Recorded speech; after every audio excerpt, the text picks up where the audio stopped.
Dear students, welcome back. स्वागत है आपका एक बार फिर से। और बैक टू बैक कल हम लोगों ने एक वीडियो पे चर्चा की थी जो ब्रिटिश राज की आइडियोलॉजी थी, और आज हम लोग चर्चा कर रहे हैं ब्रिटिश राज के कॉन्स्टिट्यूशनल डेवलपमेंट की, कि कैसे जो है एक series of different constitutional reform से उन्होंने एक, जिसको बोलते हैं ना, धीरे धीरे इंस्टॉलमेंट में उन्होंने एक लिबरल डेमोक्रेटिक पार्लियामेंट्री इंस्टीट्यूशन का एक स्ट्रक्चर इंडिया में खड़ा किया। ऑफ कोर्स उसमें उनका अपना हित भी था कि उनकी राज जो है वो सुरक्षित रहे, और एक कंट्राडिक्शंस भी था। एक तरफ वो चाहते थे कि उनकी सेंट्रलाइज्ड जो एडमिनिस्ट्रेशन है, जिसको एक तरह से डिस्पोटिक कह सकते हैं, मतलब ऑटोक्रेटिक, वो भी रहे, एकदम बल पे शासन करें, लेकिन दूसरी तरफ वो एक छंद भी रखना चाहते थे कि वो एक सभ्य कंट्री से आ रहे हैं, सिविलाइजेशन मिशन है, तो उसमें आपको हम सेल्फ गवर्नेंस में ट्रेन भी कर रहे हैं, तो आपको बता रहे हैं कि कैसे डेमोक्रेसी में इंस्टीट्यूशन बिल्ड किए जाते हैं और पार्लियामेंट्री डेमोक्रेसी को कैसे चलाया जाता है। ये द्वंद्व जो है उनके इस पूरे प्रयास में दिखता है। आज हम लोग चर्चा करेंगे तकरीबन कह लीजिए 100 साल से भी ज्यादा की जो कॉन्स्टिट्यूशनल डेवलपमेंट हुई 1773 से लेकर के 1935 तक के, और कई कई जो उसमें कॉन्स्टिट्यूशनल रिफॉर्म, उसके क्या फीचर्स रहे, क्या उसकी बैकग्राउंड थी और क्या उसकी कमियां या खूबियां थी। सो चलिए, लेट अस बिगिन। जैसा मैं हमेशा करता हूं कि हम लोग हैं कहां पे, ये देख लीजिए। ये हम लोग फर्स्ट सेमेस्टर की सिलेबस है, जिसमें डीएससी 3 पेपर में है। ये सिलेबस जो है 4 साल का जो under graduate political science honours का कोर्स है, उसकी हम लोग बातचीत कर रहे हैं। उसके यूनिट 2 में भी हम लोग हैं। कॉलोनियल आइडियोलॉजी हम लोग खत्म कर चुके हैं। आज हम लोग कॉन्स्टिट्यूशनल डेवलपमेंट देख रहे हैं, और इसके बाद जल्द से जल्द हम लोग देखेंगे कि ब्रिटिश राज का क्या असर पड़ा एग्रीकल्चर और इंडस्ट्री और इकोलॉजी पे, और फिर ये 2 यूनिट को देखेंगे कि हम लोग फरवरी में कितनी तेजी से खत्म कर पाते हैं। देखिए, मैंने सीधा शुरू किया है रेगुलेटिंग एक्ट। जो पहला, जो जब कंपनी का रूल कब हुआ आप समझिए, 1757 में पलासी की लड़ाई होती है, और कंपनी जो एक ईस्ट इंडिया कंपनी, जिनको मोनोपोली दिया गया था, चार्टर कहते थे, मतलब चार्टर मतलब आपको एक ग्रांट किया जाता है। ईस्ट इंडिया कंपनी मतलब ईस्टर्न वर्ल्ड में, या ईस्ट इंडीज कह लीजिए, इंडिया है और ईस्टर्न इलाका जो एशिया का है, उन सब में आपको मोनोपोली ऑफ ट्रेड था, मतलब आपको कंपटीशन ब्रिटेन से नहीं मिलेगा। तो इस तरह की मोनोपोली ट्रेड का चार्टर लेकर के British east India company India आती है, और रॉबर्ट क्लाइव जो उसके एक तरह सेनापति थे, उन्होंने सिराजुद्दौला को जो पलासी की लड़ाई में वो हराते हैं, और मीर जाफर की मदद से, और उसके बाद फिर वो मीर कासिम को भी हराते हैं बैटल ऑफ बक्सर में, या देख लीजिएगा नाम में हो सकता है कंफ्यूज कर रहा हूं, चौसा या बक्सर में, बक्सर की लड़ाई में। और फिर एक तरह से उनका बंगाल में वो दीवानी लेते हैं, ईस्ट इंडिया कंपनी। दीवानी मतलब रेवेन्यू वसूलने का एक तरह से चार्टर कह लीजिए। मुगल के दीवान बन जाते हैं, लेकिन वो तो एक छंद था, और उनका एक तरह से टेरिटोरियल राज स्थापित हो जाता है। फिर धीरे धीरे करके वो मुंबई, बम्बई और मद्रास, वहां भी अपना वो काफी दबदबा बनाते हैं। 3 इलाके को, बंगाल, बॉम्बे और मद्रास से लगभग वो 30-40% इंडिया को शुरू में ही कंट्रोल करने लगते हैं। बाकी जगह पे जो है राजा रजवाड़ों का राज होता है। अब क्या हुआ कि जब कंपनी यहां पे राजा जैसी बन गई, तो ब्रिटेन तो एक सभ्य कंट्री अपने को मानता था, पार्लियामेंट्री डेमोक्रेसी, उसको लगा अरे यार, इस कंपनी को कैसे हम राज करने दें वहां पे, तो करें तो क्या करें। तो वो लेकर के आए रेगुलेटिंग एक्ट। इसका नाम ही था रेगुलेटिंग एक्ट, मतलब कंपनी का जो राजा वाली जो उसकी एक्टिविटी थी, उस पे नकेल डालना ब्रिटिश गवर्नमेंट, ब्रिटिश पार्लियामेंट की। तो यही इसका बैकग्राउंड था कि कैसे पार्लियामेंट के कंट्रोल में जो है ईस्ट इंडिया कंपनी के राजा वाले जो एक्टिविटी है उसको लाया जाए, जो वो वहां पे एक्वायर्ड टेरिटरी करके जीत के ले आई है। अब इसके जो मेन प्रोविजन क्या थे, कि कंपनी के कॉन्स्टिट्यूशन में ही चेंज कर दिया इस एक्ट ने। उसने क्या कहा कि एक कंपनी का कोर्ट ऑफ डायरेक्टर होगा, उसका बोर्ड ऑफ डायरेक्टर आप कह सकते हैं आज के समय में, और वो जो है ब्रिटिश गवर्नमेंट को सीधा जो है रिपोर्ट करेगा कि कहां इंडिया में क्या हो रहा है, सिविल एरिया में, मिलिट्री एरिया में। तो एक तरह से ब्रिटिश पार्लियामेंट को उसको अकाउंटेबल बना दिया गया, उसके बोर्ड ऑफ डायरेक्टर को, इसको कोर्ट ऑफ डायरेक्टर कहा गया। गवर्नर ऑफ बंगाल जो था, उसको कहा गया कि तुम गवर्नर जनरल अपने को कहलाओगे, और तुम्हारे अंडर में बॉम्बे और मद्रास प्रेसिडेंसी का एक तरह से सुपरिटेंडेंस एंड कंट्रोल आ जाएगा। तो आप यहां देखिए बहुत बड़ी बात थी, 3 गवर्नर थे, governor of Bengal, Madras and Bombay. अब गवर्नर ऑफ बंगाल को गवर्नर जनरल कह दिया गया और उसके अंडर में मद्रास और बॉम्बे को ले आया गया।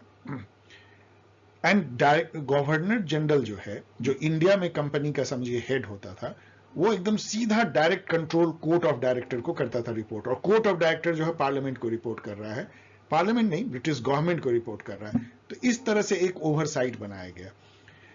अब इंडिया में शासन चलाने के लिए क्या कहा गया कि गवर्नर जनरल का एक काउंसिल होगा, मतलब उसकी सलाहकार समिति कह लीजिए, जैसे कि प्रेसिडेंट को सलाह देने के लिए मिनिस्टर, काउंसिल ऑफ मिनिस्टर होता है, उसी तरह उसमें 4 मेंबर होंगे। ध्यान रखिएगा 4 मेंबर में एक गवर्नर जनरल खुद भी एक मेंबर होता था, तो 3 एडिशनल मेंबर और एक गवर्नर जनरल। देन इस्टेब्लिशमेंट, एक सुप्रीम कोर्ट की भी एक इस्टेब्लिशमेंट की गई कलकत्ता में। ये क्वेश्चन कई बार जो है एग्जामिनेशन में पूछा जाता है कि किस एक्ट से किया गया था, रेगुलेटिंग एक्ट 1773 से किया गया था। एंड ये जो गवर्नर जनरल थे वो तो एग्जीक्यूटिव थे, जैसे अभी प्रेसिडेंट या प्राइम मिनिस्टर होते हैं, लेकिन उनको कानून बनाने का भी जो है पावर गवर्नर जनरल उनके काउंसिल को दे दिया गया।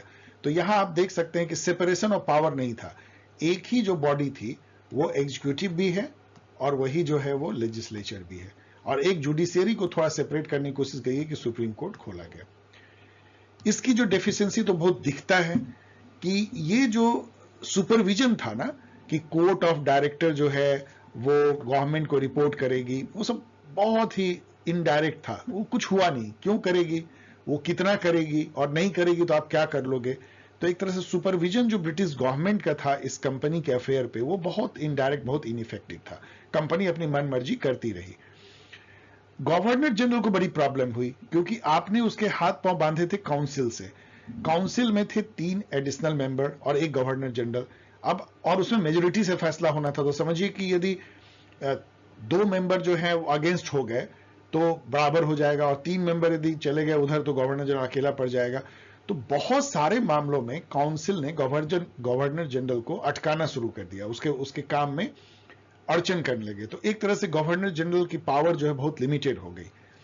और बॉम्बे और मद्रास प्रेसिडेंसी का जो सुपरिटेंडेंस एंड कंट्रोल दिया गया बंगाल को, वो भी बहुत इफेक्टिव नहीं रहा। इतनी दूर से बैठ करके आप क्या कंट्रोल करोगे। तो एक तरह से रेगुलेटिंग एक्ट में बहुत सारी डेफिशिएंसियां थी, आपको एग्जामिनेशन में लिखना होगा। इसको दूर करने के लिए पिट्स इंडिया एक्ट बहुत जल्दी से जो है 1784 में लाया गया। केवल 11 साल, कितने साल, 73 या 11 साल के बाद लाया गया। इसका बैकग्राउंड तो सीधा था कि जो डिफेक्ट्स नोटिस किए गए थे रेगुलेटिंग एक्ट में, उसको दूर करना था, और कंपनी का जो पब्लिक अफेयर एडमिनिस्ट्रेशन था उसको डायरेक्ट कंट्रोल ब्रिटिश गवर्नमेंट के अंदर लाना था। अभी तक जो बहुत इनडायरेक्ट था कि कोर्ट ऑफ डायरेक्टर जो है वो गवर्नमेंट को रिपोर्ट करेगी, जो कि नहीं ठीक से हो पा रहा था रिपोर्ट, उसको और स्ट्रेंथन करना। अब इन्होंने क्या किया, एक नया जो है एक तरह का डुएल, समझ लीजिए जो कंपनी थी ईस्ट इंडिया कंपनी, उसको 2 मास्टर हो गया EIC को। एक तो उसका पहले से कोर्ट ऑफ डायरेक्टर था, मतलब बोर्ड ऑफ डायरेक्टर, और एक नया जो है मास्टर बनाया गया, इसको कहा गया बोर्ड ऑफ कंट्रोल। अभी जैसे BCCI है ना, उस टाइप का बोर्ड ऑफ कंट्रोल। तो बोर्ड ऑफ कंट्रोल जो है उसमें 6 कमिश्नर थे, जिसमें 2 कैबिनेट मिनिस्टर थे ब्रिटिश गवर्नमेंट के। समझिए कितनी हाई लेवल ये बोर्ड ऑफ कंट्रोल थी। और बोर्ड ऑफ कंट्रोल जो है, चूंकि इसमें कैबिनेट मिनिस्टर बैठ रहे हैं, वो डायरेक्टली अकाउंटेबल था ब्रिटिश पार्लियामेंट को, मतलब कि ब्रिटिश पार्लियामेंट को के लिए वो जवाबदेह था, उसको पूरी ब्रिटिश पार्लियामेंट को रिपोर्ट जो है पीरियोडिक देनी थी। और बोर्ड ऑफ कंट्रोल जो नया बनाया गया, उसको जो है कोर्ट ऑफ डायरेक्टर का सुपरविजन दे दिया गया, मतलब कोर्ट ऑफ डायरेक्टर एक तरीके से बोर्ड ऑफ कंट्रोल को रिपोर्ट करेगी। और एक सीक्रेट कमिटी भी बनाया गया 3 डायरेक्टर का, वही कोर्ट ऑफ डायरेक्टर के ही डायरेक्टर होंगे, जो टॉप डिसीजन लेंगे कंपनी राज का, पॉलिटिकल और मिलिट्री मैटर में, कहां पीस है, कहां वॉर करना है। गवर्नर जनरल की काउंसिल को अब केवल 3 मेंबर का कर दिया गया, एक तो खुद गवर्नर जनरल और 2 मेंबर। तो अब क्या हुआ कि यदि एक भी मेंबर यदि साथ हो गया गवर्नर जनरल के, तो मेजोरिटी हो गई, और कास्टिंग वोट जो है वो गवर्नर जनरल के पास था, मतलब कि यदि बंटवारा हो जाए दोनों मेंबर में तो गवर्नर जनरल जो चाहेगा वही होगा। तो एक मेंबर से भी इसका काम चल गया। तो ये पावरफुल बना दिया गवर्नर जनरल को, जो रेगुलेटिंग एक्ट में परेशानी होती थी उसके काउंसिल से, उसको हटाया गया। बॉम्बे और मद्रास प्रेसिडेंसी को कहा गया कि भाई तू एकदम बिल्कुल जो है गवर्नर जनरल ऑफ बंगाल के अंडर रहेगा। बहुत सारी चीजों को स्पष्ट कर दिया गया कि इस तरीके से गवर्नर जनरल बंगाल जो है आपको कंट्रोल करेंगे। तो वो भी डेफिशिएंसी खत्म की गई। तो इससे हुआ क्या कि एक सेंट्रलाइज एडमिनिस्ट्रेशन का इंडिया में नींव पड़ा। ब्रिटिश राज जो है, जिसको हम 100 साल आगे तक देखते हैं, उसकी जो एक सेंट्रलाइज की गवर्नर जनरल है बंगाल में, और वो पूरे इंडिया को कंट्रोल कर रहा है, क्योंकि उस समय इंडिया क्या था, मतलब उनके लिए तो मद्रास और बॉम्बे प्रेसिडेंसी ही थी, और उसका एक काउंसिल है जो उसको सलाह दे रहा है। तो और सब पावर जो है निहित गवर्नर जनरल में। इस टाइप की जो है वो एक सेंट्रलाइज एडमिनिस्ट्रेशन बनी पिट्स इंडिया एक्ट से। इसकी डेफिशिएंसी क्या थी कि जो डिवाइडेड ऑथोरिटी था, बोर्ड ऑफ कंट्रोल और कोर्ट ऑफ डायरेक्टर, बड़ा कंफ्यूजिंग था, कौन किसको करेगा। ऊपर से एक सेक्रेट कमेटी भी थी। अब इस कंफ्यूजन में गवर्नर जनरल को जो मर्जी आए वो करे, क्योंकि अब कौन उसको कंट्रोल कर रहा है, एग्जैक्टली वो किसको रिपोर्ट कर रहा है, ये बहुत ही वेग था। इसे लॉर्ड कॉर्नवालिस कहा जाता है कि उन्होंने इस वेगनेस का फायदा उठा करके बहुत ज्यादा अपने को पावरफुल बना लिया, और हर गवर्नर जनरल ने उतना पावर लिया जो कि निहित नहीं था इन एक्ट में, क्योंकि ये जो कंफ्यूजन था ना, उसके चलते उन्होंने लिया। दूसरा ये था कि उस समय में कोई हवाई जहाज भी नहीं थी, तो वहां से पानी के जहाज से इंग्लैंड से कंट्रोल करना हजारों किलोमीटर दूर, जो आदमी है सामने खड़ा फील्ड पे, वही सब कुछ। अब गवर्नर जनरल ही जो डिसीजन लेगा, अब एक बार ले लिया तो फिर तो उसका लेखा जोखा आप करते रहो। तो इसलिए गवर्नर जनरल को बहुत पावर मिल गए, और उस पे जो कंट्रोल रहा वो उतना इफेक्टिव नहीं रहा, अभी भी नहीं रहा। अब इस दो regulating and Pitt's India act के बाद हम लोग चलते हैं 3 चार्टर्ड एक्ट पे। चार्टर्ड एक्ट जो है 20-20 साल की उनको चार्टर्ड दी जाती थी। तो जैसे ही 20 साल होता था एक नई चार्टर्ड एक्ट आती थी। तो 1793 का जो चार्टर्ड एक्ट था वो कहा कि ठीक है, चलो तुमको 20 साल के लिए और हम मोनोपोली देते हैं इंडिया में ट्रेड करने के लिए, इंडिया और चाइना इन दोनों में। तो कंपनी की बात रह गई, वहां बहुत लॉबिंग होता था कि 20 साल के लिए और दिया जाए। वहां पे बहुत एक अपोजिशन चलता था ट्रेडर्स का, जो नए मर्चेंट थे, कि ये मोनोपोली खत्म कीजिए, नहीं किया गया। इसके अलावा कंपनी को यह भी कहा गया कि तुमने जो टेरिटरी जीत ली है, जो तुम राज कर रहे हो, वो भी चलो 20 साल तक तुमको राज करने के लिए दिया गया। देन गवर्नर जनरल का जो कंट्रोल था मद्रास और बॉम्बे प्रेसिडेंसी को, उसको और स्ट्रांग कर दिया गया, एकदम और क्लियर कर दिया गया। और गवर्नर जनरल और गवर्नर जो है, जो प्रोविंसेस में होते थे बॉम्बे और मद्रास में, उसके हेड को गवर्नर कहते थे, और जो बंगाल में होता था तो गवर्नर जनरल हम लोगों ने देखा। तो इन दोनों को यह पावर दिया गया कि अपने काउंसिल को जो है कई केसेस में ओवर रूल कर सकता है। तो समझिए कितना पावरफुल जो है बना दिया गया गवर्नर और गवर्नर जनरल को, मतलब एग्जीक्यूटिव को सुपर पावरफुल बना दिया, एक आदमी में सत्ता निहित कर दी गई। इसके अलावा एक बहुत अच्छा काम इन्होंने किया कि वो कोड जितने भी थे उस समय के जो लॉ वो थे, उसको कोडिफाई करने की कोशिश हुई, उसको वर्नाकुलर लैंग्वेज में उसको प्रिंट किया गया। जो लोगों के जमीन के पट्टे थे, उस समय आपको याद है कि परमानेंट सेटलमेंट लाया गया था लॉर्ड कॉर्नवालिस का, तो वो पट्टे लिख करके दिए गया, आपका ये जमीन है, आपका ये जमीन है। ये भी लोगों को लिख के दिया गया कि तुम्हारा हक क्या है, सरकार से तुम क्या मांग सकते हो, इसे एक सिटीजन चार्टर टाइप का कह लीजिए, ये सब दिया गया। और वो जो कोड को, जो रेगुलेशन या रूल रेगुलेशन को जो कोडिफाई किया गया, उसी के बेसिस पे जो है जजेस एक्ट करते थे कोर्ट में। देन तो इससे क्या हुआ कि एक फाउंडेशन पड़ा इंडिया में कि लिखित कानून का राज होगा। ये नहीं कि मुंह से जो बोले वही कानून है, जो सामने ऑफिसर बोला या उसके गवर्नर जनरल जो कह दिया वही हुआ। मतलब रूल ऑफ लॉ जो है इंडिया में स्टैब्लिश किया गया इस एक्ट के द्वारा। और एक सिविल लॉ का कॉन्सेप्ट आया, जो कि एक सेकुलर ह्यूमन एजेंसी बनाया, कोई थियोलॉजिकल नहीं कि मुगल राज है तो मुस्लिम बना रहे हैं या सरिया से आ रहा है। मतलब एक secular human agency, of course alien rule, लेकिन उन्होंने एक सिविल लॉ बनाया है जो सब पे बराबर जो है लागू होता है। उसमें लॉ किसी में भेदभाव नहीं करता है, रूल ऑफ लॉ के नजर में सभी बराबर है। ये सब की जो अवधारणा है वो इस चार्टर एक्ट 1793 ने इंडिया में डाला। अब देखें कि जो नेक्स्ट जो चार्टर एक्ट था 20 साल बाद 1813, और उसके बाद 20 साल बाद 1833। 1833 बहुत इंपॉर्टेंट है, लेकिन 1813 में कुछ खास नहीं था। इसमें केवल यह था कि कंपनी को जो है 20 साल के लिए राज करने तो दे दिया गया कि तुमको जो टेरिटोरियल पोजीशन है जो तुमने जीता है वो तो चलो 20 साल के लिए दिया, लेकिन यहां जो मोनोपोली ऑफ ट्रेड जो था इंडिया के साथ उसको खत्म कर दिया गया। तो कंपनी का तो एक बहुत बड़ा नुकसान हो गया, अब केवल वो राजा बन के रह गया। लेकिन चाइना के साथ जो ट्रेड था, खास करके चाय का ट्रेड ये करते थे, उसको अभी भी मोनोपोली रहने दिया है, कुछ तो बचा रहा, वो भी 1833 में खत्म कर दिया गया। और इसमें कोई खास बात आपके एग्जाम के लिए नहीं है। चार्टर्ड एक्ट ऑफ 1833 जो है बहुत इंपॉर्टेंट है। इसकी बैकग्राउंड मैंने कल भी आपको बताया कि यूटिलिटेरियनिज्म जो है उसकी हवा चल रही थी। जेरेमी बेंथम और उसके जो फ्रेंड थे जेम्स मिल, उनके जो बेटे जॉन स्टुअर्ट मिल जो अब आएंगे, और इवेंजिकलिज्म, सॉरी मेरी प्रोनाउंसिएशन होना चाहिए। तो इवेंजिकल जो आइडियोलॉजी थे, जिसको कि आप कह लीजिए एक प्रोटेस्टेंट मूवमेंट था, वो काफी जो है वो सर चढ़ के बोल रहा था। उससे क्रिश्चियन मिशनरी इंडिया में आ रही थी। तो यूटिलिटेरियनिज्म और इवेंजिकलिज्म जो है ये दोनों काफी जो है प्रोमिनेंट हो रहे थे। और उस समय में जो है ब्रिटेन में रिफॉर्म की भी हवा चल रही थी।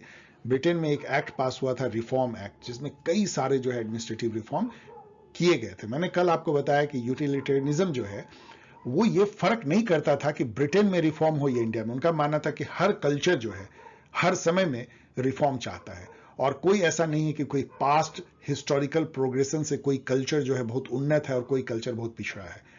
तो हर कल्चर अपने अपने तरीके से आगे बढ़ता है, और किसी भी टाइम में वो एक टैबुलर ऐसा होता है, वो बिल्कुल उसको सुधारा जा सकता है। मतलब क्लीन स्लेट है, जैसा एडमिनिस्ट्रेशन होगा, जैसा कानून होगा, उससे उसको रिफॉर्म किया जा सकता है। तो ये जो थॉट था यूटिलिटेरियनिज्म का, वो जो है चल रहा था उस समय इंग्लैंड में। उसी से इंडिया में यूटिलिटेरियनिज्म की जो आइडियोलॉजी थी उससे कंपनी रूल गाइडेड हो रहा था। लॉर्ड विलियम बेंटिक जो है सती प्रथा से लेके और मानव की बलि से लेके और बहुत सारे जो सोशल रिफॉर्म उन्होंने जो किए थे, विधवा विवाह लाना, बाल विवाह रोकना, वो सब उसी यूटिलिटेरियनिज्म आइडियोलॉजी से आ रहा था। हम लोगों ने कल डिस्कस भी किया था। इंडस्ट्रियल रिवॉल्यूशन भी ब्रिटेन में हो चुका था।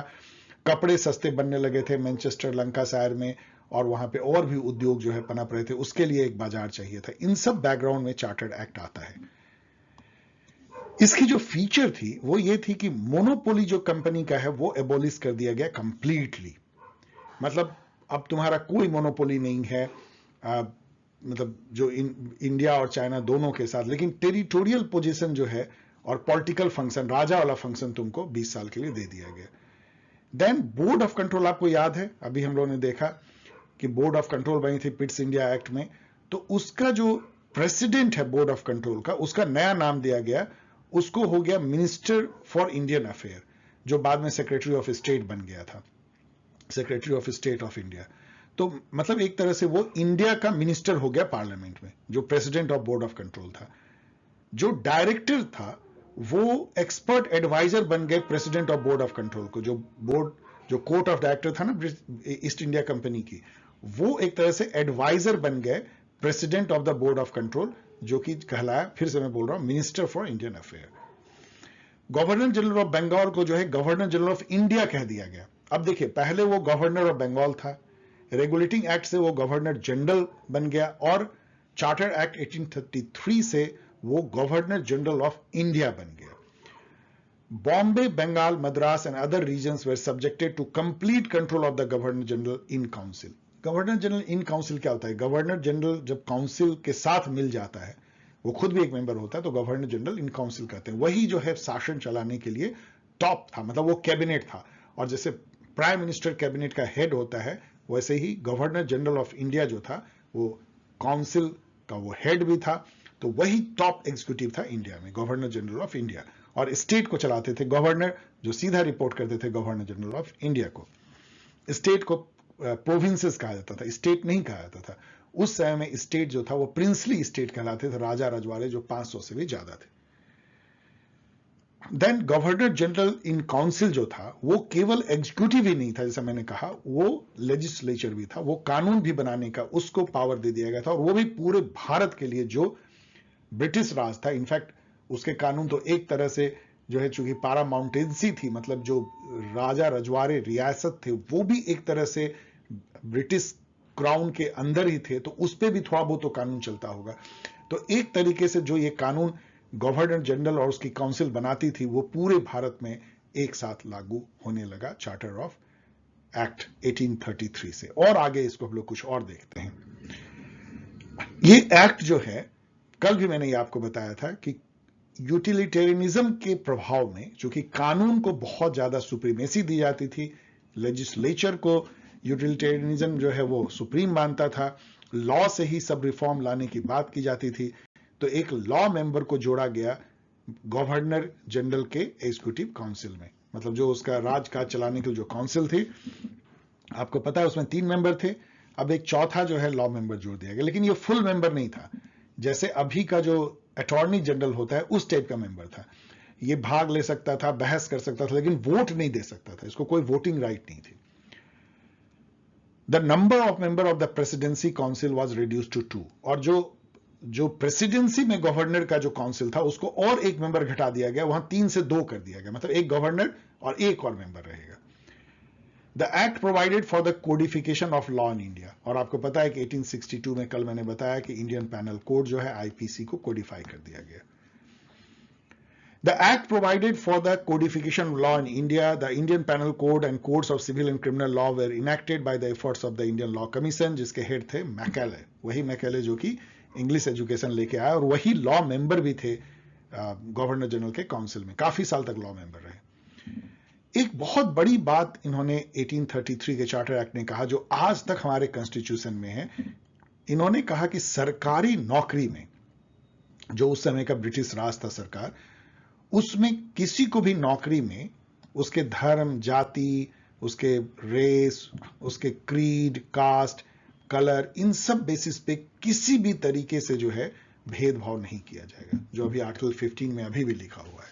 और ये एक बहुत बड़ी बात थी। ऑफकोर्स ये कागज पे ही रहा, खूब भेदभाव होता था, लेकिन कानून में ब्रिटिश ये लेके आया कि हम कोई भेदभाव नहीं करेंगे इस आधार पे कि आपकी धर्म क्या है, जाति क्या है, आपका डिसेंट क्या है, क्रीड क्या है, कुछ भी। बहुत बड़ी बात थी। इसकी यदि डेफिशिएंसी हम देखें तो ना तो इसकी कोई प्रैक्टिकल इंपॉर्टेंस थी और ना ही इस पूरे एक्ट की, क्योंकि पूरा सत्ता जो है वो सेंट्रलाइज था गवर्नर जनरल के हाथ में, जो अपने काउंसिल को ओवरराइड कर सकते थे, और जो इंडियन थे वो इस राज में कहीं नहीं थे, वो मार्जिन पे भी नहीं थे, बस बाहर से देख रहे थे सत्ता को, और वो केवल जो है वो शासित हो रहे थे, उनको शासन करने का अधिकार किसी भी तरीके से नहीं था। सिविल, मिलिट्री, पार्लियामेंट, कहीं पे भी, पार्लियामेंट तो थी भी नहीं, काउंसिल में इंडियन नहीं थे, मतलब इंडियन रूरल के रूप में कहीं नहीं थे इस समय तक, 1833 तक। अब एक बीच में जो है ना 1853 की एक आती है चार्टर, चूंकि 20 साल में आना है, ये बहुत इंपॉर्टेंट नहीं है, लेकिन फिर भी देखिए, क्योंकि इसके 5 ही साल बाद जो है 1858 में क्राउन ने अपने हाथ में जो सत्ता पूरा ले लिया। उस समय में ब्रिटेन में पूरी हंगामा होता था कि भाई सत्ता अपने हाथ में लो, अपने हाथ में लो, ईस्ट इंडिया कंपनी से मुक्त करो, अब इसको राजा मत रहने दो, कंपनी को राजा मत रहने दो। इनफैक्ट इंडिया में भी ये क्लाइमेट चलता था, कंपनी का राज खत्म होना चाहिए। अब यहां पे क्या हुआ कि कंपनी को ये तो कहा गया कि तुम अपना जो भी टेरिटरी जीते हो, जो राज कर रहे हो, वो करते रहो, लेकिन कितने साल के लिए नहीं कहा गया। फर्स्ट टाइम उसको जस्ट होल्डिंग, कि भाई तुमको जब तक नहीं कहते तब तक, टिल नेक्स्ट ऑर्डर। अब यहां पे आकर के अभी आपने देखा कि एग्जीक्यूटिव और लेजिस्लेचर जो है उसमें घालमेल था, एग्जीक्यूटिव और लेजिस्लेचर ऐसे मिला हुआ था, क्योंकि जो गवर्नर या गवर्नर जनरल का जो काउंसिल था वही कानून भी बनाती थी और वही जो है वो एग्जीक्यूटिव फंक्शन भी करता था। अब उसको अलग अलग कर दिया गया इसमें, ये बहुत इंपॉर्टेंट था, इसको अलग करने की कोशिश की गई, और एक एडिशनल जो लॉ मेंबर था उसको अब फुल मेंबर बना दिया गया, अब वो वोट भी देने लगा, तो अब 4 मेंबर हो गए। जो गवर्नर जनरल का या गवर्नर का जो लेजिस्लेटिव काउंसिल था या काउंसिलर, वो एग्जीक्यूटिव काउंसिलर से अलग कर दिया गया। अब उसको 2 काउंसिल है, एक कानून बनाने के लिए और एक राजकाज चलाने के लिए, तो एग्जीक्यूटिव और लेजिस्लेचर को सेपरेट किया गया, ये सबसे इंपॉर्टेंट था। और ये देखिए, ये जो सेपरेट किया गया ना, ये थोड़ा सा ध्यान दीजिएगा, यूटिलिटेरियनिज्म का जब प्रभाव कम हुआ तो सेपरेशन हुआ, क्योंकि यूटिलिटेरियनिज्म जो है एग्जीक्यूटिव और लेजिस्लेचर को मर्ज करना चाहते थे, जबकि जो विग वहां पे लिबरल पार्टी थी इंग्लैंड में, वो उसको सेपरेट करना चाहते थे। तो अब विग का रोल जो है ज्यादा हो रहा है। इसके अलावा गवर्नर जनरल जो है अभी भी सुप्रीम रहा कानून में, क्योंकि बहुत सारे जो बिल थे कानून बनने के लिए केवल गवर्नर जनरल को पूछ के ही प्रस्तुत किया जा सकते थे, जैसे आज भी प्रेसिडेंट को पूछ करके ही मनी बिल और कॉन्स्टिट्यूशनल अमेंडमेंट ये सब लाया जाता है, लेकिन अब तो प्रेसिडेंट ऐसे कोई गवर्नर जनरल टाइप के तो नहीं है। उस समय में पूछने का मतलब तो होता था, कह सकता था कि नहीं ये बिल लाओ ही मत। इसके अलावा कोई भी बिल यदि पास हो तो गवर्नर जनरल का कॉन्सेंट जो है वो जरूरी था, मतलब उसको साइन करना होगा। अभी भी है प्रेसिडेंट का, लेकिन अभी और तभी में फर्क ये था कि गवर्नर जनरल जो है वो नहीं कह सकता था, क्योंकि वो तो राजा जैसा था, प्रेसिडेंट तो जैसे अभी है वैसा है नहीं।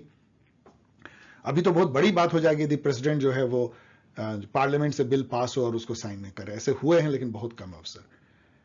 तो constitution of central legislative council कैसा था, मतलब जो मैंने कहा कि वो उसको अलग कर दिया गया लेजिस्लेचर को, वो ऐसा था कि एक तो गवर्नर जनरल रहेगा ही, और एक रिप्रेजेंटेटिव जो है हर प्रोविंस से था। जितने प्रोविंस उस समय 4-5 बने थे, बॉम्बे, मद्रास, अदर, उन सब से एक एक जो है मेंबर उसमें रिप्रेजेंटेटिव था। तो उसके कुल मिलाकर के उस समय 6 प्रोविंस थे, तो 6 मेंबर तो प्रोविंस से आए। एक गवर्नर जनरल रहेगा, एक कमांडर इन चीफ रहेगा, in fact commander in chief governor general कई बार एक ही व्यक्ति हो जाते थे, और 4 मेंबर जो उसके एग्जीक्यूटिव काउंसिल के हैं वो भी इसमें मेंबर होते थे, लेकिन ये एक सेपरेट है, और 6 जो है लेजिस्लेटिव मेंबर थे। तो इस तरह से 12 मेंबर का जो है गवर्नर जनरल का काउंसिल होता था। सभी जो वैकेंसी थे इंडिया में वो कंपिटिटिव एग्जामिनेशन मेरिट बेस से फिल किए जाएंगे, ये भी इस चार्टर ने कहा। उससे मेरिट बेस्ड एग्जामिनेशन के बेसिस पे सिविल सर्विसेज या सरकार में भर्ती की जो परंपरा थी, जो आज भी चल रही है, वो जारी हुई। इसकी यदि हम कमियां देखें तो लेजिस्लेटिव जो है वो एकदम सुप्रीम बन गए। मतलब यहां पे हुआ क्या कि यूटिलिटेरियनिज्म के प्रभाव में लेजिस्लेचर अपने को एग्जीक्यूटिव से ऊपर समझने लगे, और वो इतना ज्यादा रोड़ा अटकाने लगे कि गवर्नर जनरल की पावर बहुत कम हो गई। हर बात पे वो एग्जीक्यूटिव को जो है काटने लगे, यहां तक लगने लगा कि एग्जीक्यूटिव अपना काम ही नहीं कर पाएगा। ये सबसे बड़ी जो है इसकी डेफिशिएंसी रही। और ये भी कि जो लेजिस्लेटिव काउंसिल था इतना पावरफुल था, लेकिन इसमें एक भी इंडियन नहीं था। कोई अभी तक इंडियन रिप्रेजेंटेटिव नहीं आया है। 1853 हो चुका है, लेकिन समझे लगभग 70-80 साल का कंपनी का राज, एक भी इंडियन को राज में पार्टनर नहीं बनाया गया।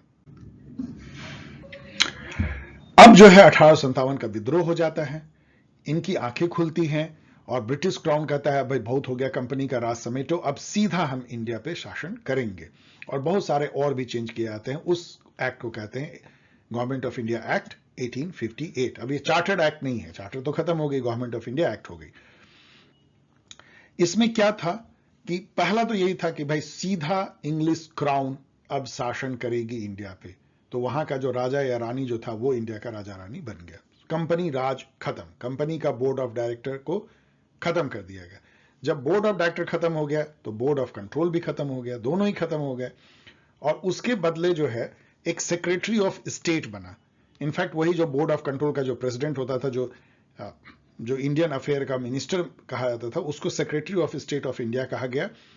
और उसकी एक काउंसिल बनाई गई उसको सलाह देने के लिए। उसमें 15 मेंबर होते थे, और सेक्रेटरी ऑफ स्टेट जो है वो अपने काउंसिल को ओवरराइड कर सकता था। तो एक सुपर जो है इंग्लैंड में, लंदन में एक मिनिस्टर, सेक्रेटरी ऑफ स्टेट क्या है, वो पार्लियामेंट में बैठता है, वो मिनिस्टर है, कैबिनेट मिनिस्टर, वो ब्रिटिश कैबिनेट का पार्ट है, वो इंडिया का इंचार्ज बन गया।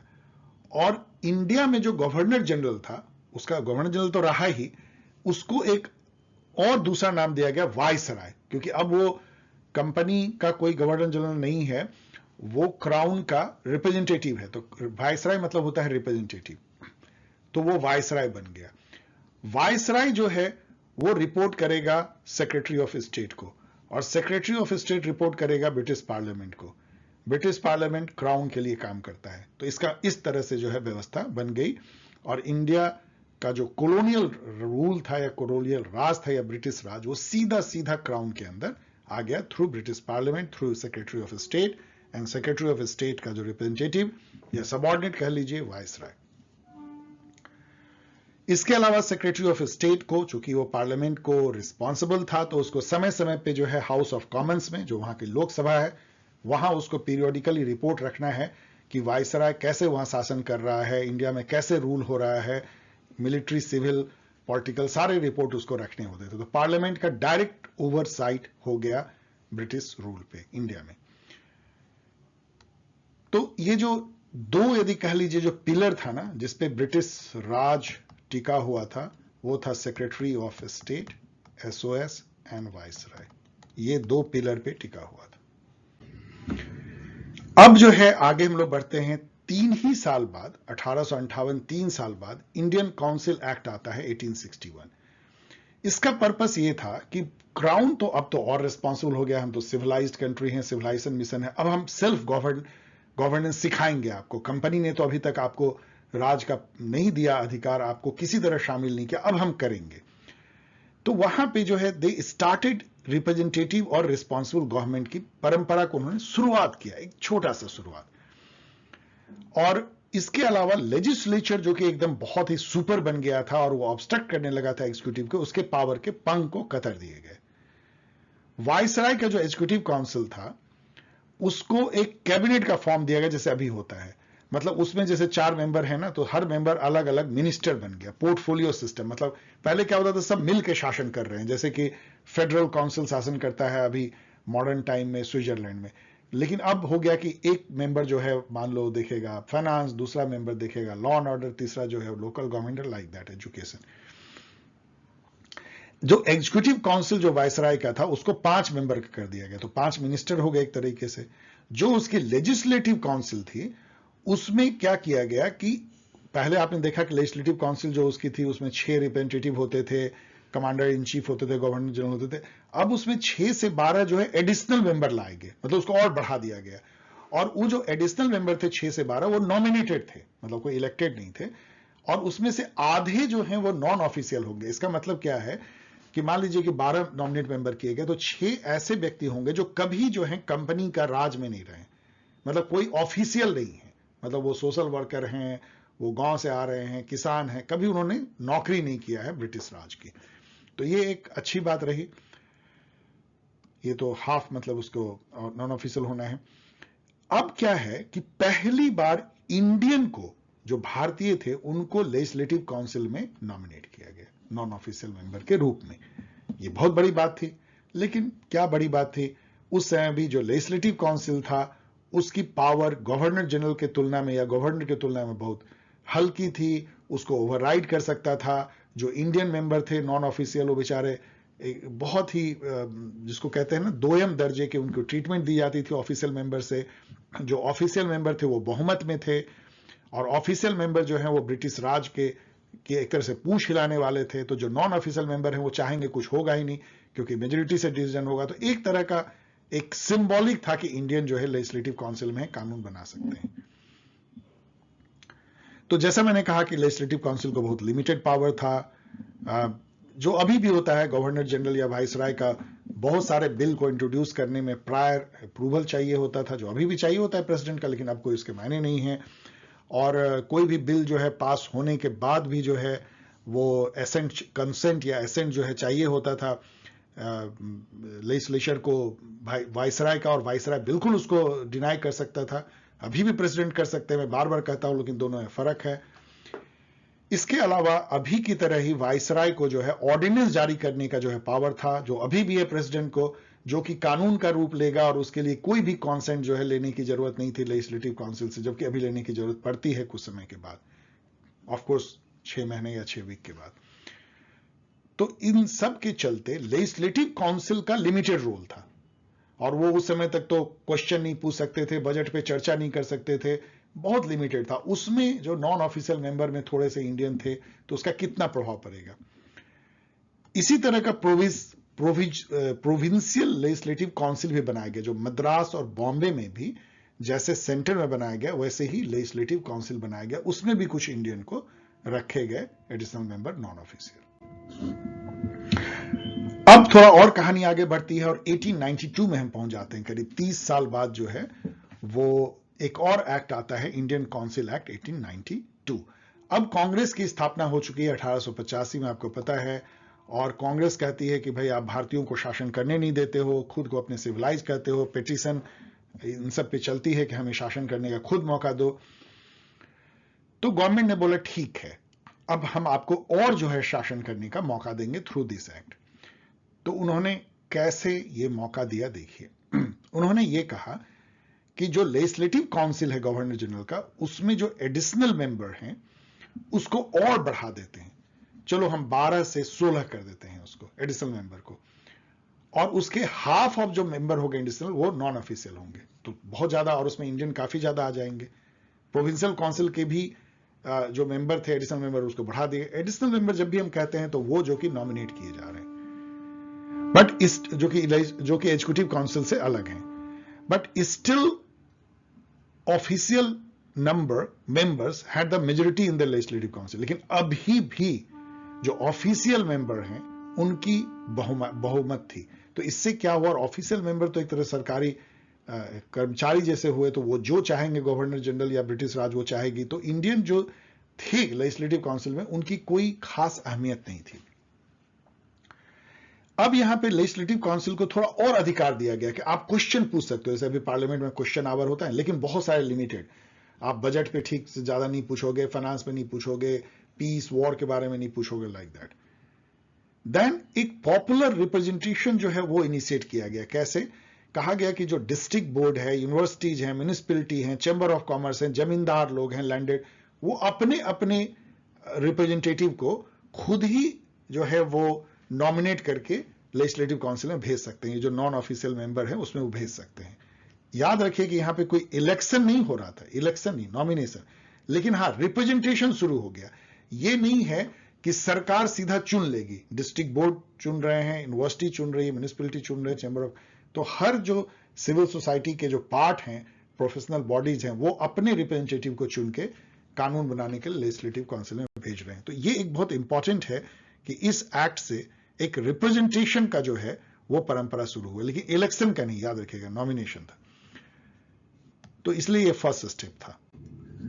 अब बात और आगे बढ़ती है, और एक बहुत फेमस एक्ट जो आप लोग स्कूल में भी पढ़े होंगे, जिसको मॉर्ले मिंटो रिफॉर्म कहते हैं, इंडियन काउंसिल एक्ट 1909 का आता है।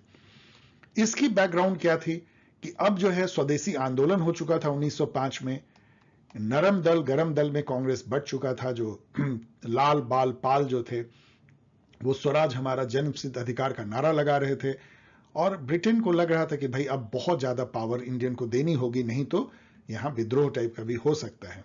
तो उन्होंने कहा कि ठीक है, पहले तो हम लेजिस्लेटिव काउंसिल में ढेर सारे इंडियन को भर देंगे, और जो उसके जो नॉन ऑफिशियल मेंबर हैं उनको मेजोरिटी में ला देंगे, अभी तक जो वो माइनॉरिटी में थे।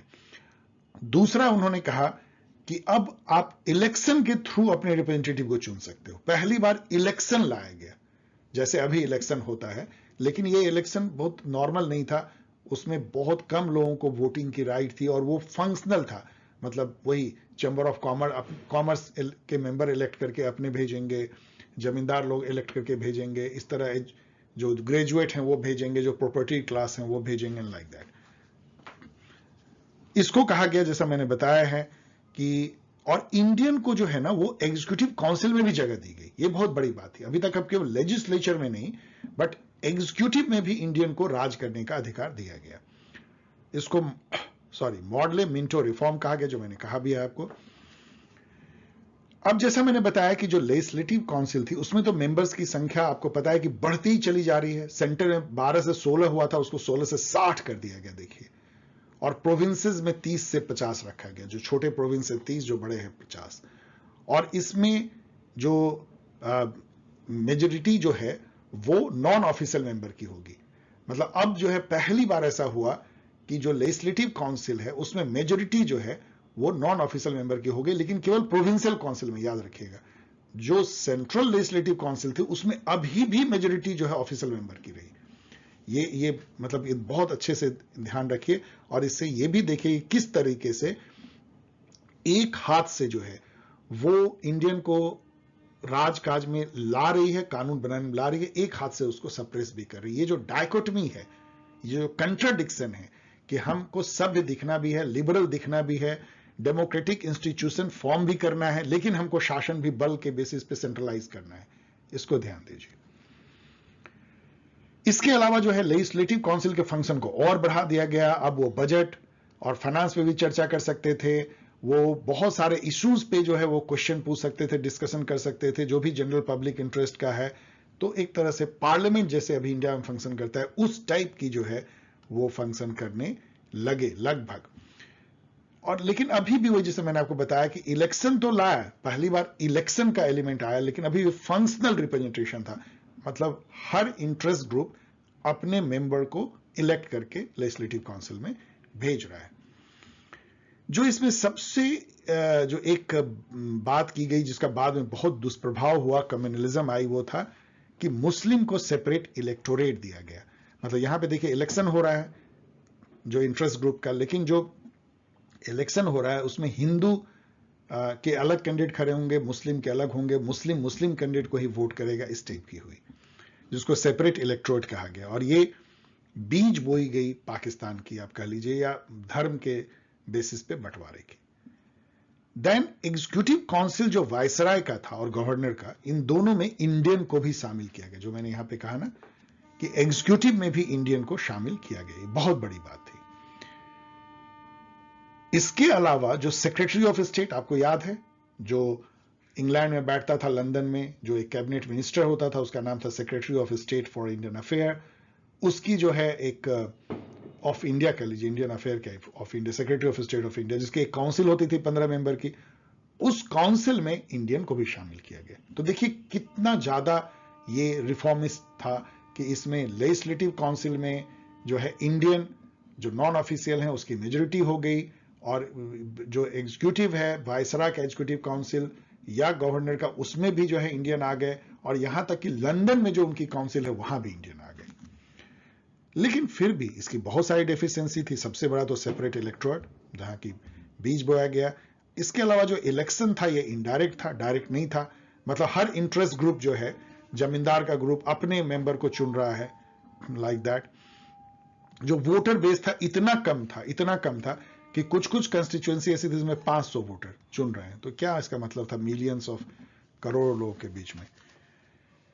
और जो लेजिस्लेचर था उसमें भले इंडियन आ गए और मेजोरिटी में थे, लेकिन उसमें उसकी पावर इतनी कम थी, और गवर्नर जनरल या वायसराय को उसके ऊपर इतनी ओवरराइडिंग पावर थी कि वो भी एक तरह का छद्म ही था। और इंडियन रिप्रेजेंटेशन जो एग्जीक्यूटिव में था वो तो बिल्कुल ही धोखा था, क्योंकि वहां तो मेजोरिटी जो है वो ब्रिटिशर्स की थी, और वही लोग निर्णय लेते थे। ये लोग समझिए एक तरह से बस हैं तो हैं, सिंबॉलिक है। अब बात और आगे बढ़ती है, और one of the most reformist, उसके आगे केवल एक और है जो रिफॉर्म लाएगी, वो थी गवर्नमेंट ऑफ इंडिया एक्ट 1990, जिसको कहा गया मॉन्टेग चेम्सफोर्ड रिफॉर्म, क्योंकि इन्हीं दोनों ने मिलकर के इसको बनाया था। अब यहां पे क्या हो जाता है, गांधी जी सीन में आ जाते हैं, चंपारण का मूवमेंट हो चुका है, और नॉन कॉपरेशन मूवमेंट की तैयारी हो रही है, मतलब जालियांवाला बाग एंड ऑल। उस समय के माहौल में ये था कि इंडियन को और अधिक से अधिक एडमिनिस्ट्रेशन में एसोसिएट किया जाए, उनके हाथ में सत्ता सौंपी जाए, और एक सेल्फ गवर्निंग जो इंस्टीट्यूशन बनाया जाए जहां इंडियन अपने खुद को रूल कर सके। और इसके अलावा एक जो जिसको बोलते हैं ना रिस्पॉन्सिबल गवर्नमेंट, ऐसी गवर्नमेंट जो कि पार्लियामेंट को, जो कि जनता के द्वारा चुनी हुई हो, उसको रिस्पॉन्सिबल हो, ऐसी गवर्नमेंट का निर्माण किया जाए, जैसे कि ब्रिटेन में हुआ था। अब यहां पे जो सबसे इंपॉर्टेंट फीचर थी कि जो लेजिस्लेचर था उसको सेंटर में, उसको 2 बाइकैमरल कर दिया गया। जैसे अभी है ना लोकसभा और राज्यसभा, उस टाइप की गई पहली बार। लोअर हाउस को कहा गया सेंट्रल लेजिस्लेटिव असेंबली, जिसमें 145 मेंबर बढ़ा के कर दिए गए, और अपर हाउस जो जिसको अभी राज्यसभा कहा जाता है, या इंग्लिश में काउंसिल ऑफ स्टेट अभी भी कहा जाता है, उसके 60 मेंबर थे, और इसमें से मेजोरिटी जो मेंबर थे वो इलेक्टेड होंगे। तो कितनी बड़ी बात हो गई कि मेजोरिटी ऑफ मेंबर अब जो है दोनों हाउसेज में, लोकसभा और राज्यसभा कह लीजिए, इसको सेंट्रल लेजिस्लेटिव असेंबली को आप लोकसभा कह सकते हैं, दोनों में मेजोरिटी ऑफ मेंबर जो हैं वो इलेक्टेड होंगे। जो प्रोविंशियल लेजिस्लेटिव काउंसिल थे उसको भी काफी एक्सपेंड किया गया, उसके मेंबर को भी बहुत बढ़ाया गया। आपको याद है 30 से 50 थे, उसको और ज्यादा कर दिया गया, और उसमें 70% मेंबर जो है वो इलेक्टेड होंगे। तो एक बहुत बड़ी एक रिफॉर्म थी। वायसराय के एग्जीक्यूटिव काउंसिल में 8 मेंबर रखे गए, जिसमें 3 इंडियन थे। अभी भी देखिए माइनॉरिटी में है, लेकिन हैं, काफी हैं। इसके अलावा जो सेक्रेटरी ऑफ स्टेट की जो काउंसिल थी उसमें 8 से 12 मेंबर घटा के कर दिए गए, और 3 इंडियन मेंबर डाल दिए गए। ये भी देखिए कितनी बड़ी बात थी। देन डायरची लाया गया, जो एग्जाम में इतना पूछा जाता है, ऑब्जेक्टिव एग्जाम में। इसका मायने क्या होता है, जो प्रोविंस में जो गवर्नमेंट थी बंगाल, सॉरी मद्रास में, बॉम्बे में नदर, उसको प्रोविंस कहते थे, वहां पे डुअल गवर्नमेंट लाया गया। मतलब कि जितने भी राजकाज के सब्जेक्ट थे, जैसे फाइनेंस, उसको कहा गया कि वो रिजर्व सब्जेक्ट होगा। पुलिस, कानून और लोकल गवर्नमेंट और कह लीजिए पंचायती राज और सड़क का निर्माण, इस तरह की जो चीजें हैं वो उसको कहा गया ट्रांसफर्ड सब्जेक्ट। जो ट्रांसफर्ड सब्जेक्ट थे उसको मिनिस्टर या उसका जो पोर्टफोलियो दिया गया, वो लेजिस्लेटिव काउंसिल में जो इलेक्ट होके आए थे उसमें से वाइसराय ने, सॉरी गवर्नर ने जो नॉमिनेट कर लिया कि तुम मिनिस्टर बन जाओ, तुम मिनिस्टर अभी अभी बनते हैं। मतलब समझ रहे हैं कि जो लेजिस्लेटिव काउंसिल है उसमें इलेक्ट होके मेंबर आए, उसमें से कुछ लोगों को मिनिस्टर बनाया गया और उनको पोर्टफोलियो दिया गया ट्रांसफर्ड सब्जेक्ट का, जो हल्के सब्जेक्ट थे। जैसे मैंने बताया कि जैसे कि शिक्षा ले लो, प्राथमिक शिक्षा ले लो, पेयजल ले लो, रोड निर्माण ले लो, इस टाइप की जो चीजें थी, पीडब्ल्यूडी से जैसे जो काम होते हैं, लोकल गवर्नमेंट, पंचायती राज, ये सब जो है दिए गए इलेक्टेड लेजिस्लेटिव काउंसिल के मेंबर को एज ए मिनिस्टर, जैसे अभी होता है। और इन सब सब्जेक्ट के लिए वो जो मिनिस्टर हैं वो फुल्ली रिस्पॉन्सिबल हैं लेजिस्लेटिव काउंसिल को।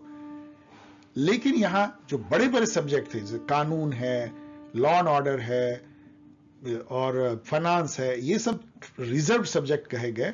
और वो अभी भी जो हैं, वो जो ऑफिशियल मेंबर हैं एग्जीक्यूटिव काउंसिल के, गवर्नर के, वो शासन करेंगे उसको। तो देखिए अगेन एक डायकोटमी दिखती है, कंट्राडिक्शन दिखती है। एक हाथ से आप जो है सेल्फ गवर्निंग देना चाहते हो, सत्ता देना चाहते हो ट्रांसफर सब्जेक्ट करके, लेकिन फिर मलाई वाले चीजों को अपने पास भी रखना चाहते हो, सेंट्रलाइज करना चाहते हो। इस सिस्टम को, डुअल गवर्नमेंट को डायआर्ची कहा गया। लेकिन ये केवल प्रोविंस में लागू हुई, सेंटर में नहीं। देन जो सेपरेट इलेक्टोरेट का जो बीज बोया गया था मुस्लिम के लिए, उसको और बढ़ा दिया गया। सिख्स को, एंग्लो इंडियन को, क्रिश्चियन, यूरोपियन, सबको दे दिया गया सेपरेट इलेक्टोरेट। इसके अलावा जैसे अभी जो पब्लिक सर्विस कमीशन है, यूपीएससी, बीपीएससी, सीपीएससी, केपीएससी, उस टाइप का जो है पब्लिक सर्विस कमीशन स्टैब्लिश किया गया पहली बार सिविल सर्विस में भर्ती के लिए, कॉम्पिटिटिव एग्जामिनेशन के बेसिस पे। और एक और काम किया गया जो आज अभी तक किया जाता है कि जितने गवर्निंग सब्जेक्ट हैं, कानून जिस पे बन सकता है, राजकाज किए जा सकते हैं, लैंड है, लॉ एंड ऑर्डर है, रोड है, एजुकेशन है, फॉरेस्ट है, उसको दो पार्ट में बांटा गया, एक सेंट्रल लिस्ट और एक प्रोविंशियल लिस्ट, जो अभी 3 पार्ट में है कंकरेंट में।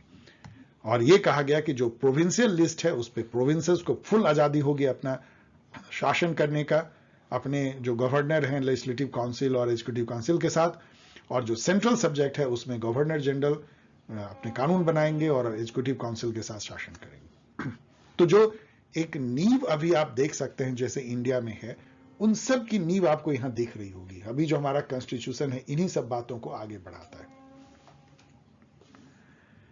इसकी यदि हम डेफिशिएंसी देखें तो ये डायआर्ची सबसे इसमें कमजोर पक्ष था। ये एक तरह का झुनझुना इसको कहते हैं ना, उस टाइप की थी। मतलब ये है कि आपने बहलाने फुसलाने के लिए ये कह दिया कि ट्रांसफर्ड सब्जेक्ट जो है वो इलेक्टेड लेजिस्लेटिव काउंसिल मेंबर का होगा, वो रिस्पॉन्सिबल होंगे, लेकिन उन्होंने आपने इतना कम पावर दिया और पैसे जो है, पर्स तो रखा रिजर्व, तो उसको पैसे पैसे के तरसा दिया गया।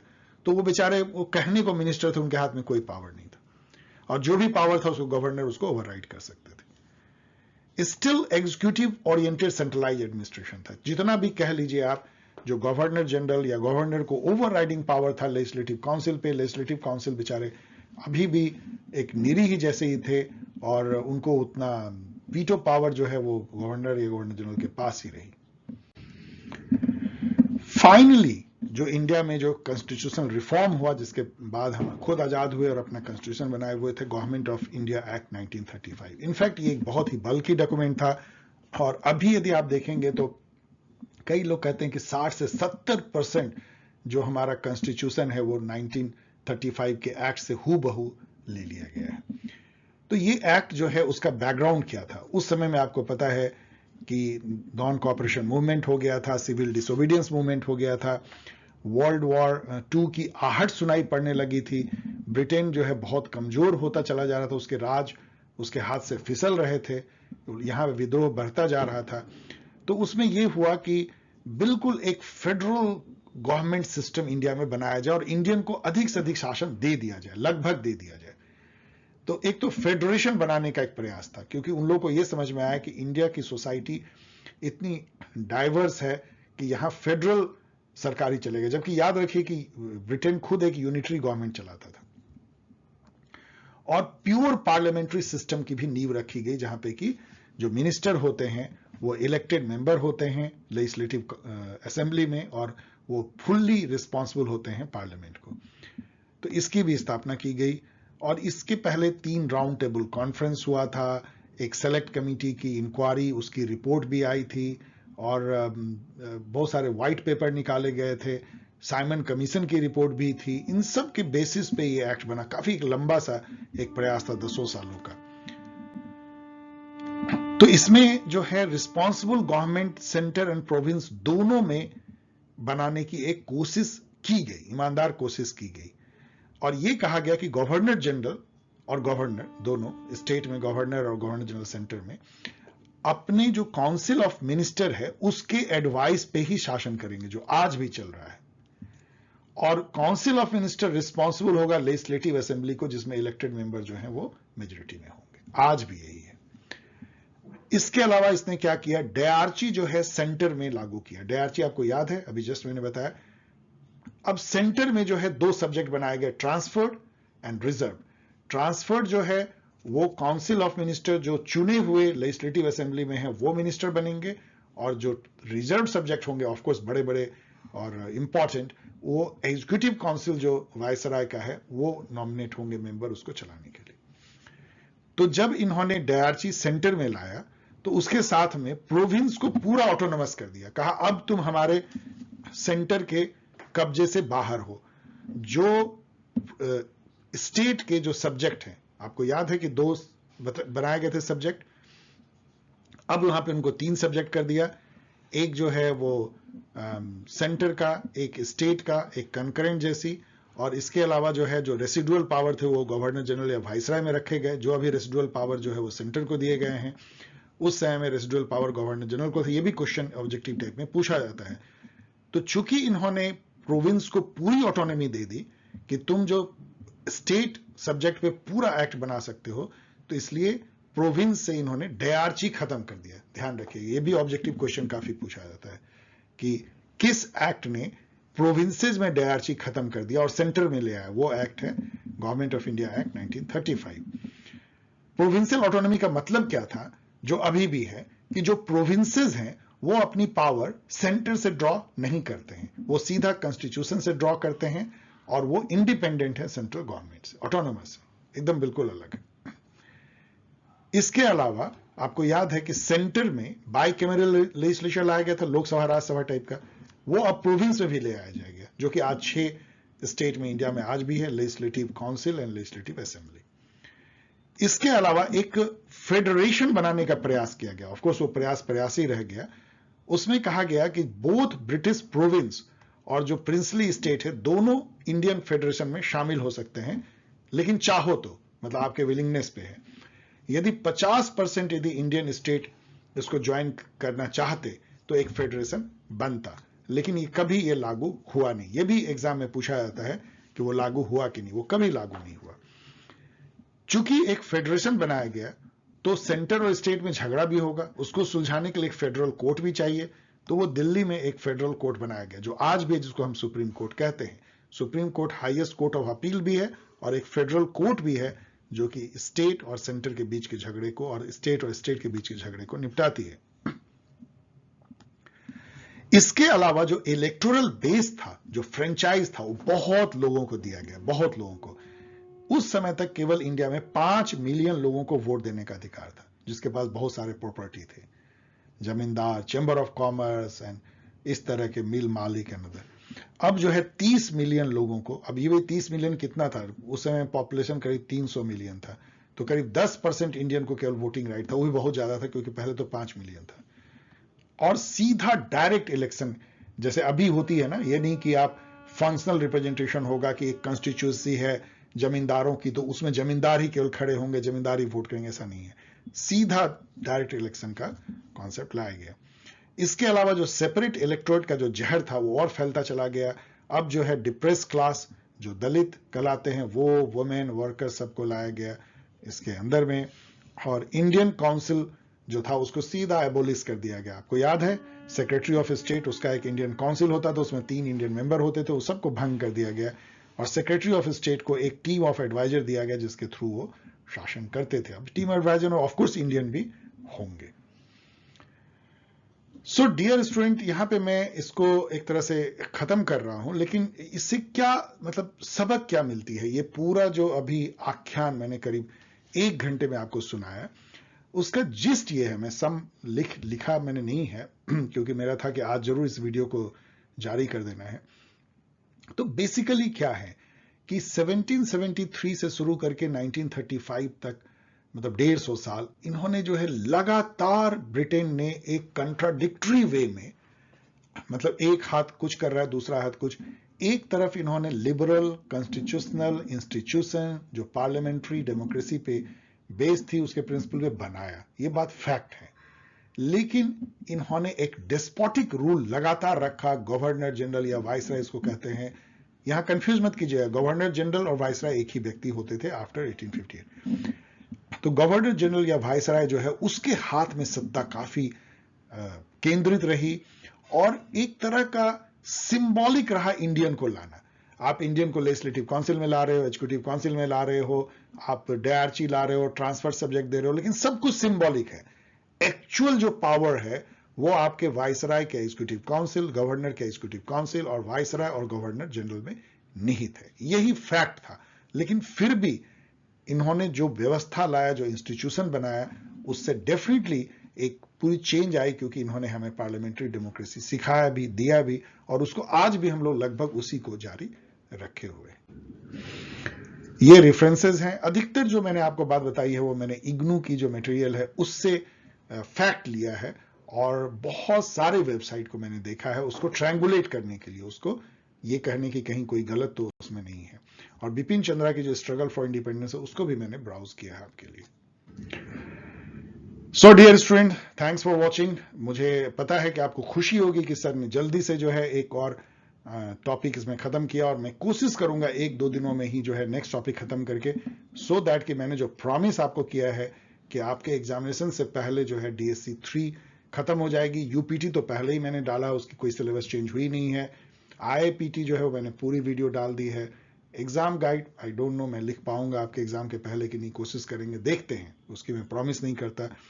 यदि आपको ये वीडियो पसंद आई तो प्लीज लाइक करें, शेयर करें, सब्सक्राइब करें, कमेंट करें और डाउनलोड करें एग्जाम गाइड यदि आप मेरे पुराने स्टूडेंट हैं।